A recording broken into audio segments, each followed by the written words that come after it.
So hello बालकों, शुरुआत करते हैं question number 14 of centre of mass से। तो question number 14 of centre of mass जो है वो हमें क्या कहना चाह रहा है। A uniform circular metal disc of radius R is taken out of a disc, मतलब कि एक यूनिफॉर्म डिस्क है जो कि आर रेडियस की है। अ डायामीटर 2r है, ठीक है। डायामीटर कितना है, r/2 है। तो ध्यान रखना, अगर डायामीटर r/2 है तो ये r/4 क्या हो जाएगा, रेडियस हो जाएगा। दैट मीन्स कि तुमने एक डिस्क और कट करी जो कि r/4 रेडियस की थी and cut off the end, the centre of mass of a remaining part will be. Centre of मास कहाँ आ जाएगा। तो सबसे पहले अगर नॉर्मली बात करें, मैं रेड पेन से सेंटर ऑफ मास को ड्रॉन कर रहा हूँ कि जब ये डिस्क यहीं थी, इसके अंदर थी, तब सेंटर ऑफ मास कहाँ था, तब सेंटर ऑफ मास कहीं ना कहीं सेंटर पे था। अब अपन ने डिस्क को निकाल दिया है, तो डिस्क को निकाल दिया है तो उस वाली साइड थोड़ा सा मास कम हो गया होगा, तो कहीं ना कहीं सेंटर ऑफ मास इधर की साइड कहीं ना कहीं रिसाइड कर रहा होगा, ठीक है। अब वो इधर की साइड में रिसाइड कर रहा होगा और कितने से रिसाइड कर रहा होगा, मतलब कि डिस्टेंस जो होगी वो ये कितनी होगी, ये फाइंड करना है, ये अपन को बताना है, ठीक है। सो इससे पहले मैं एक छोटी सी थ्योरी बताना चाह रहा हूँ जो कि इस फॉर्मूले में अपन यूज़ करेंगे एंड वो काफ़ी सिंपल है, तो उस बेसिस पे अपन कर सकते हैं। सो मानते हैं कहीं ना कहीं ये अपने मास हैं, जो कि जिसे मैं m1 पुट कर देता हूँ, जिसे m2 में पुट कर देता हूँ, कह सकता हूँ। और इन दोनों के बीच की जो डिस्टेंस है वो कहीं ना कहीं d डिस्टेंस है या फिर r डिस्टेंस मान लेते हैं। ये मान लेते हैं इन दोनों का कहीं ना कहीं बीच में, या जिसका मास हुआ जिसके पास में सेंटर ऑफ मास आ जाएगा, तो यहाँ पे मैं सेंटर ऑफ मास लिख देता हूँ। इमेजिन करता हूँ कि मैं सेंटर ऑफ मास यहाँ से देख रहा हूँ, कहाँ से देख रहा हूँ, m1 वाले पार्टिकल से मैं सेंटर ऑफ मास देख रहा हूँ। तो इसके कोऑर्डिनेट में 0,0 लिखूँगा और इस डिस्टेंस को मैंने कितना माना हुआ है, r माना हुआ है। तो मैं यहाँ पे कोऑर्डिनेट क्या लिखूँगा, r,0। सो अगर XCOM फर्स्ट के हिसाब से फाइंड करें कि m1 के हिसाब से, तो कितना होगा, m1 का यहाँ पे तो सेम पे आ गया, तो 0 प्लस m2 r अपॉन में m1 plus m2। So it's comes out as XCOM जो आया वो कितना आया, m2 r अपॉन में m1 प्लस m2। नाउ अगर मैं यही सेंटर ऑफ मास यहाँ से देखना चाहूँ, m2 के यहाँ से, तो अगर मैं m2 के यहाँ से सेंटर ऑफ मास देखता हूँ तो मैं क्या लिखूँगा, ये वाले कोऑर्डिनेट 0 हो जाएंगे, ये r,0 हो जाएगा। तो यहाँ पे लिखूँगा m2 0 plus m1 r upon में m1 प्लस m2। सो ये हो जाएगा। तो XCOM यहाँ जो आएगा वो क्या आ जाएगा, m1 r अपॉन में m1 प्लस m2। XCOM मतलब कि दोनों का सेंटर ऑफ मास जो है वो क्या हो जाएगा, बराबर बराबर हो जाएगा, क्योंकि दोनों से सेंटर ऑफ मास ही निकाला है अपन ने, चाहे जिसका मास ज़्यादा हो कम हो वो वहीं आ जाएगा।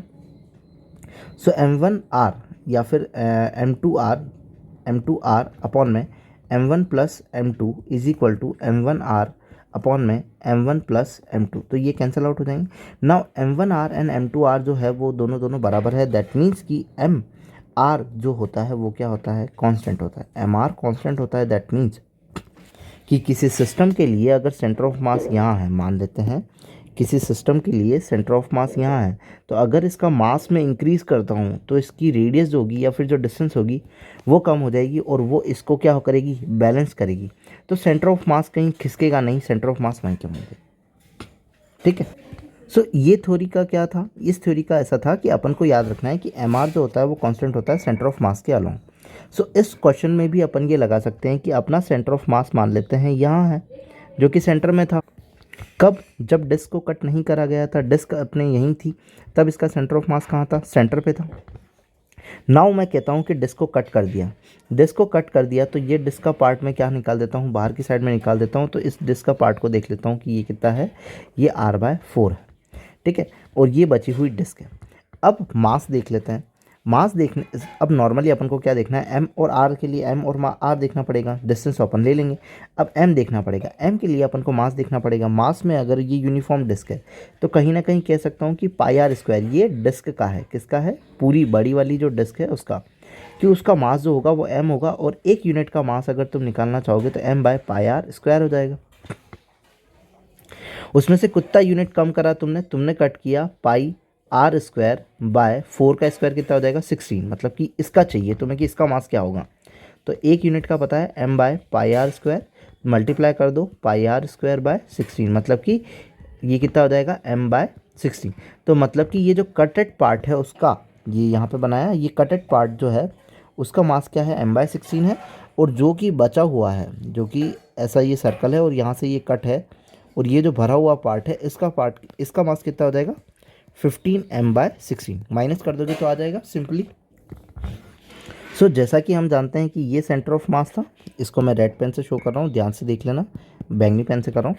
ये सेंटर ऑफ मास था, इससे डिस्टेंस क्या होगी देख लेते हैं। इससे डिस्टेंस ही पता करनी है, मतलब कि 15m/16 से डिस्टेंस क्या होगी वो हमें पता करनी है, और वो उसके मास से सेटिस्फाई हो रही होगी। कौन सा मास कितना बचा m/16, और जब ये मास यहाँ था तो सेंटर ऑफ मास कहाँ से कहाँ देखोगे भाई, यहाँ से यहाँ तक की डिस्टेंस देखोगे, तो यहाँ से यहाँ तक की डिस्टेंस क्या हो जाएगी, मतलब कि तुम्हें डिस्टेंस कहाँ से कहाँ तक चाहिए, यहाँ से यहाँ तक चाहिए भाई। इसको अगर पूरा भर दो, इस सर्कल को फिर से ला करके रख दो, तो इस सर्कल से और इसका मास, तो इसका मास सेंटर में होगा इस सर्कल का, तो ये वाला पॉइंट, और इसका सेंटर में होगा ये वाला पॉइंट, तो ये कितना हो गया 15/m, और ये वाला कितना हो गया m/16।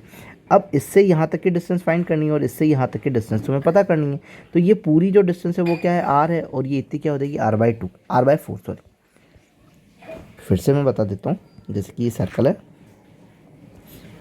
ये वाला कटेड पार्ट जो तुमने फिर से रखा है यहाँ पे, अब कटेड पार्ट का मास जो हो गया, अब इस कटेड पार्ट को क्या मान सकता हूँ भाई, छोटा सा सर्कल मान सकता हूँ, पॉइंट मास मान सकता हूँ। इसको मैं अगर पॉइंट मास मानता हूँ तो मैं इसको ऐसे लिख दूंगा यहाँ पे कि भाई यहाँ पे कोई होगा जिसका मास कितना है m/16 है, और इसका मास कितना है 15m/16 है।